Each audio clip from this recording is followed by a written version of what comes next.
Good morning, everyone. I am going to read about money today. Everybody likes money.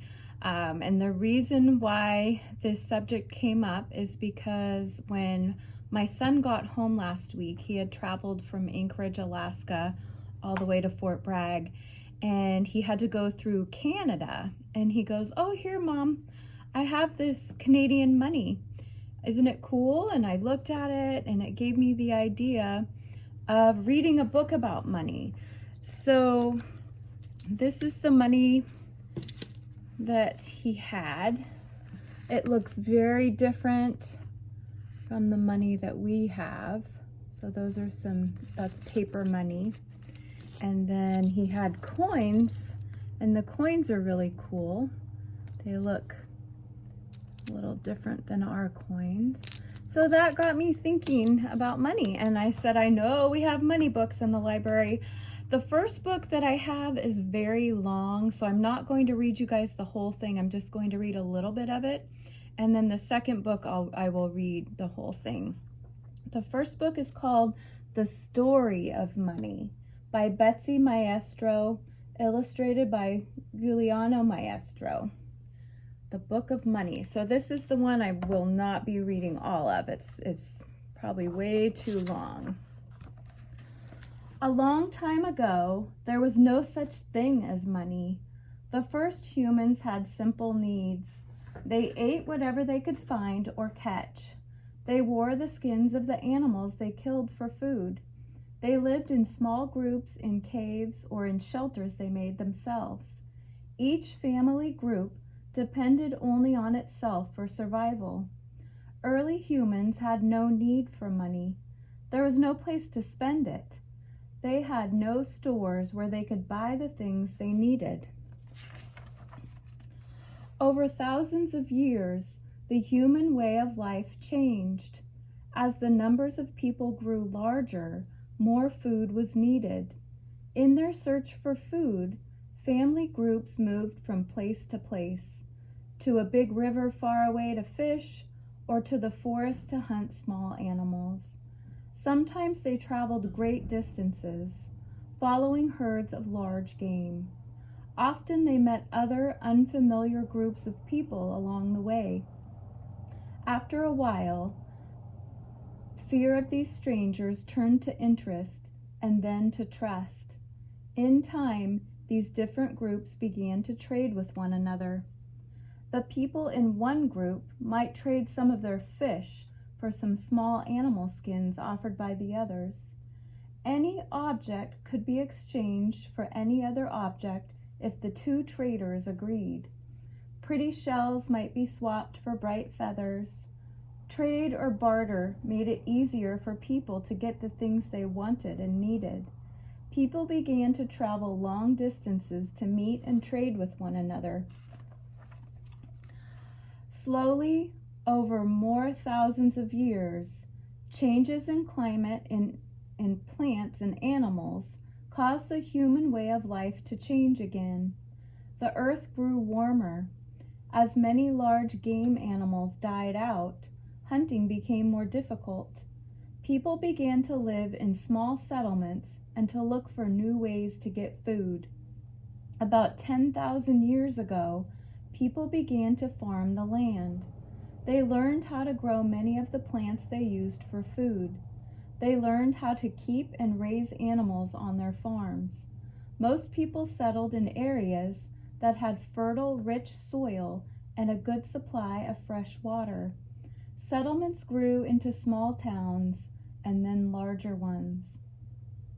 Farms could produce enough people for many food. Not everyone had to spend time growing food. People had time to learn new skills, to specialize in other jobs. Herders raised meat animals for butchers to kill and prepare for eating. Farmers raised grain for millers to grind into flour, for bakers to make into bread. Potters made utensils to store and cook this food. Weavers, carpenters, boat builders, and metalsmiths could be found in most big towns.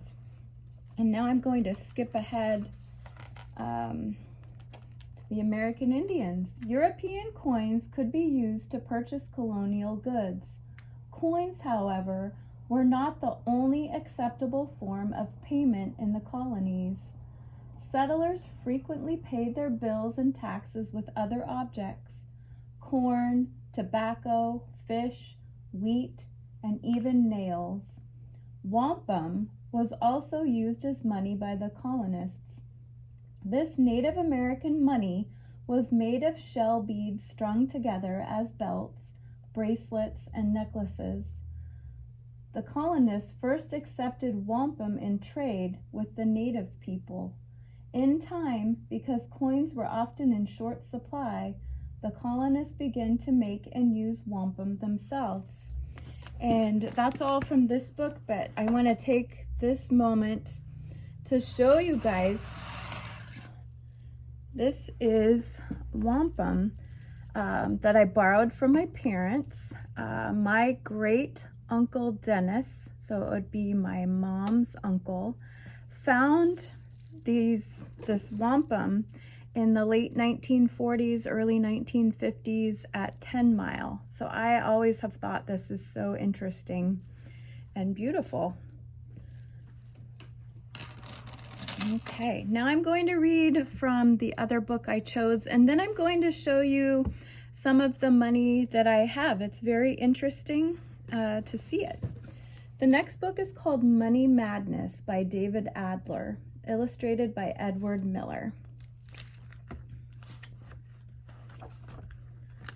What's all this money madness? People talk about money and work for it.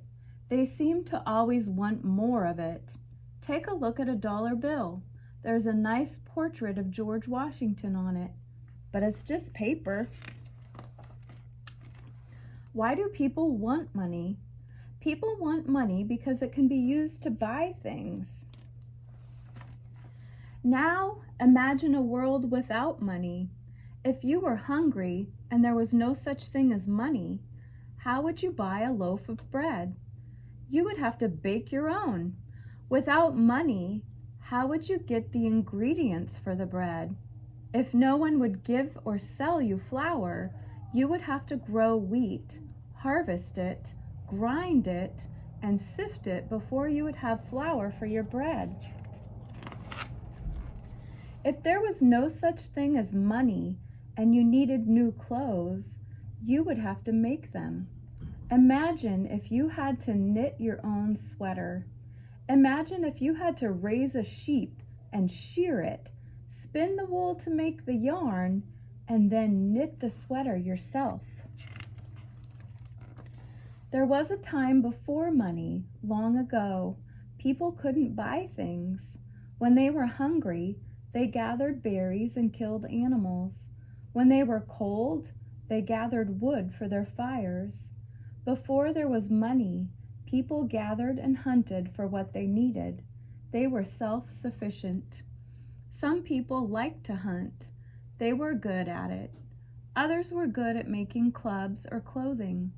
Soon, people traded one thing for another. A hunter traded with a food gatherer. A club maker traded with a clothing maker. A system of trading one thing for another is called bartering. Maybe you barter. Have you ever traded one toy for another? At lunch, have you ever traded an apple for an orange? That's bartering. However, there are times when bartering doesn't work. A hunter could trade an animal for berries, but how many berries? And what if the hunter didn't want berries? How would a baker trade for a house? How many loaves of bread would he have to trade? And why would anybody want so much bread?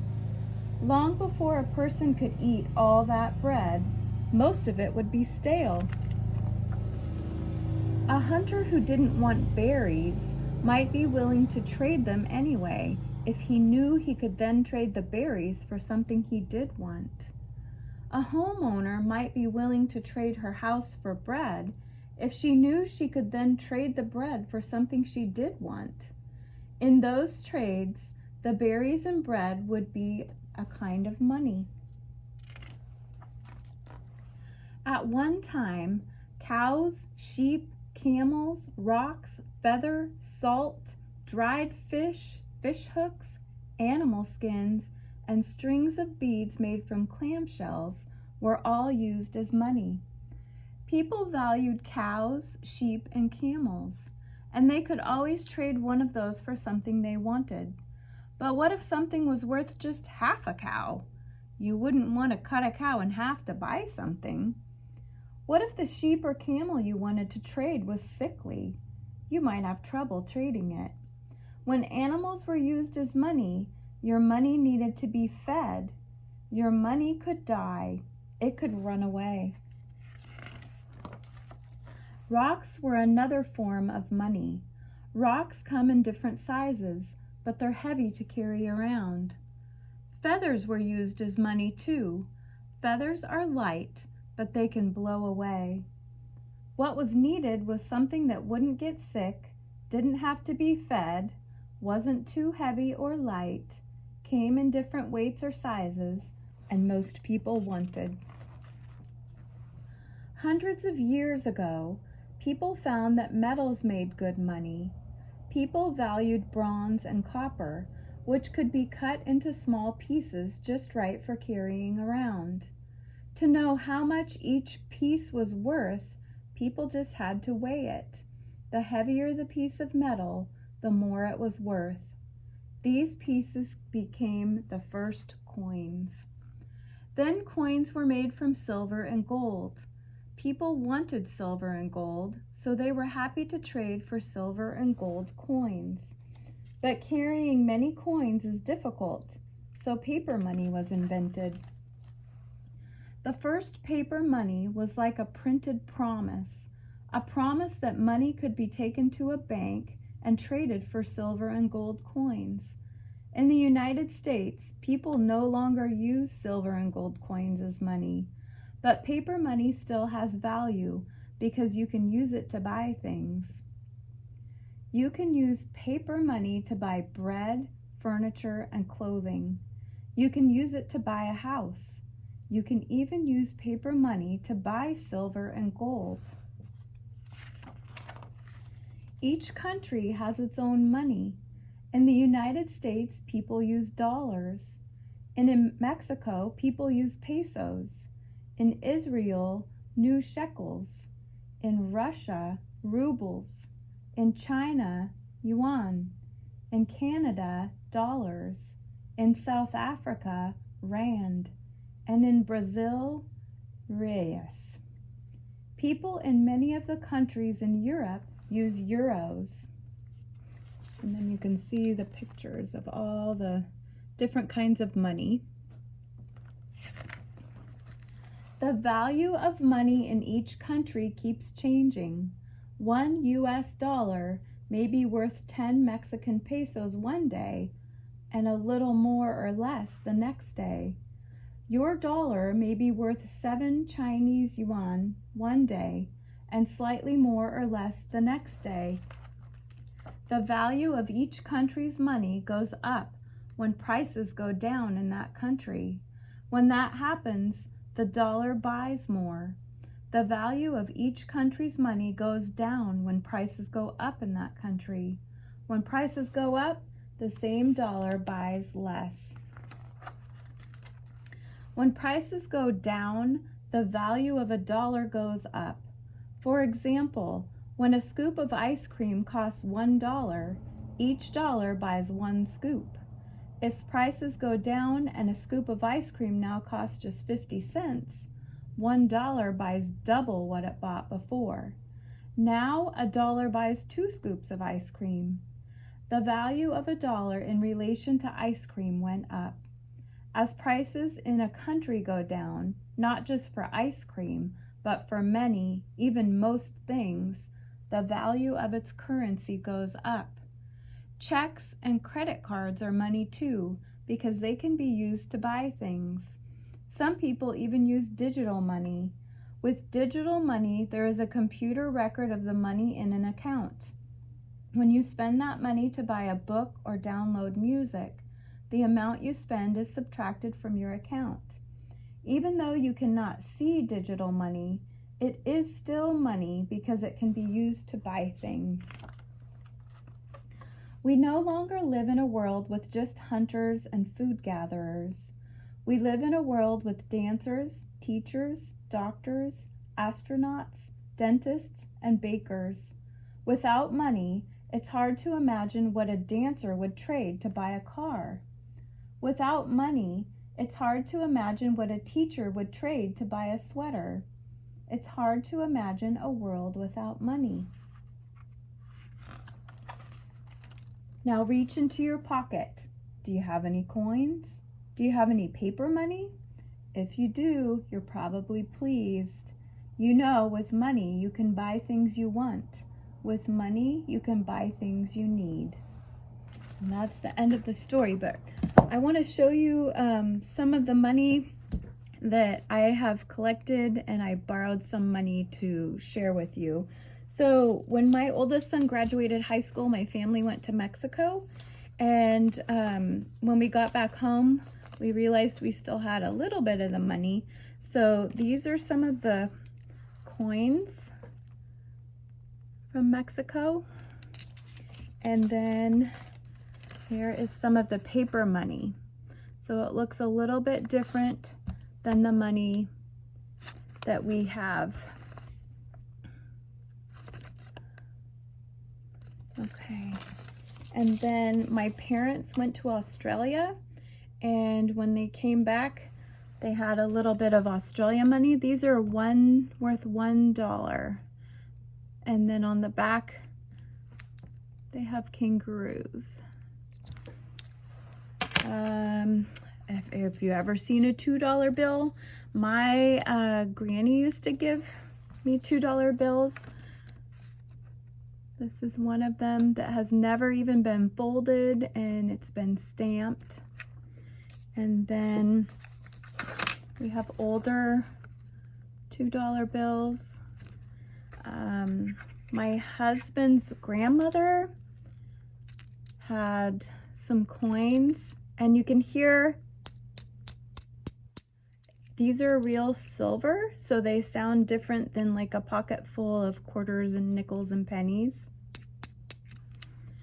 What else? This is worth $1. It's a dollar coin. It's newer. My kids used to get these sometimes when they would lose a tooth from the tooth fairy. And then I showed you the Canadian money already and the coins. It's more Canadian money, but it's older than the one that my son just brought home. This one was given to my son by my husband's grandmother. And I think that is it. Oh, I have this. So this is something that was given to me when I was a little girl. This is $1. This is a $50, 50 cents, and this is a $25, 25 cents. And this is the bicentennial coinage. So when it was 200 years old, so 1776 to 1976, somebody in my family got this for me, and I still have it. Is this any money that I will ever spend? Absolutely not. It's just really fun to have a collection of different kinds of money, and I'm so happy that I was able to share it with you. And I'm sorry this